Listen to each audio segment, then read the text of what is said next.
Hey everyone. In this quick guide, I'm going to walk you through how to flip an image in Canva. Yeah, whether you're fixing the direction, creating a mirror effect, or just experimenting with layout, it's super simple. So let's jump right in. First, go ahead and open any Canva design where you want to flip your image.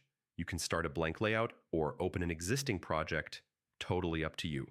Now, import your photo. You can upload it from your computer, drag it in, or pick one from the Canva library.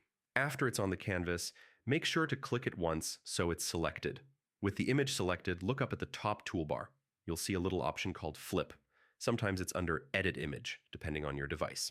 Just hover over it, yeah, and you'll see the flip directions appear. To flip your image horizontally, tap Flip Horizontal.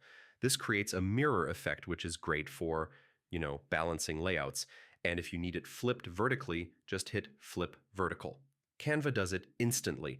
After flipping, you might want to adjust the position a bit, maybe slide it left or right, or resize it so it feels balanced with the rest of your design. Little tweaks usually make the final layout look cleaner.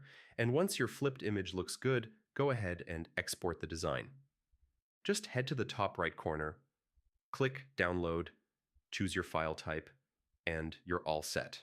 And that's basically how you flip an image in Canva. Super quick, super easy. If you're working on more Canva edits, stick around for the next guides. Thanks for watching, and I'll see you in the next one.